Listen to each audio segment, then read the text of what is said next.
السلام علیکم۔ آج ہم قرآن مجید، سیرت طیبہ اور ہماری عام زندگی میں استعمال ہونے والی چند زرعی اقوال زرعی بتائیں گے۔ سب سے پہلے نمبر پر قرآن مجید کے پیغام کو سمجھنے کے لیے سیرت کا مطالعہ از حد ضروری ہے، کیونکہ سیرت ہی یہ رہنمائی کرتی ہے کہ قرآن کے کس حکم کا شان نزول اور پس منظر کیا ہے، وہ حکم موجود ہے یا منسوخ۔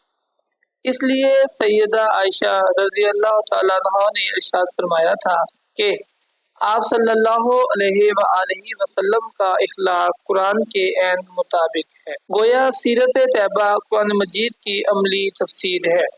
ان دونوں میں گہری نسبت ہے۔ جو قرآن نے کہا وہ حضور اکرم صلی اللہ علیہ وآلہ وسلم نے کر کے دکھایا۔ ان دونوں مبارک ذرائع سے ہم تک ایک مکمل نظام حیات منتقل ہوا ہے، ایسا نظام جو فرد کی زندگی کے متعلق بھی بات کرتا ہے اور اجتماعی زندگی کے بارے میں بھی تمام ضابطے اور قوانین مہیا کرتا ہے۔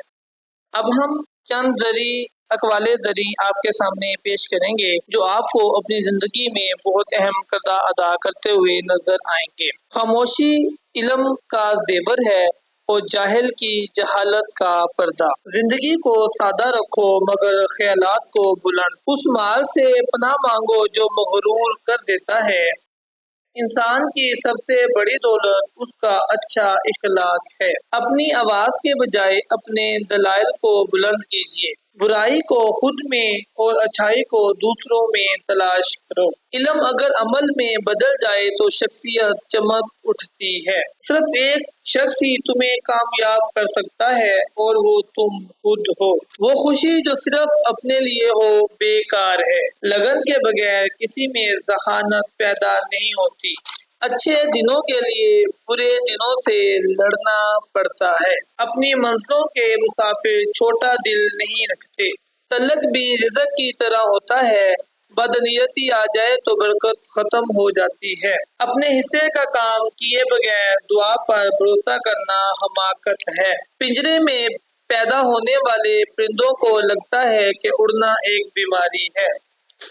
اپنے دل کو اس وقت تک توڑتے رہو جب تک یہ کھل نہ جائے۔ جس کا کوئی خواب نہیں اس کا کوئی مستقبل نہیں۔ دنیا میں دو قومیں ہیں، ایک تلوار اور دوسرا قلم۔ ہماری چند اہم اقوال زرعی آپ کے سامنے ہیں۔ پیارے بچوں، اگر آپ پر عمل کریں گے تو زندگی میں بڑے بڑے میدانوں میں کامیاب ہو جائیں گے۔ اللہ تعالیٰ آپ لوگوں کو کامیاب کرے۔ اللہ حافظ۔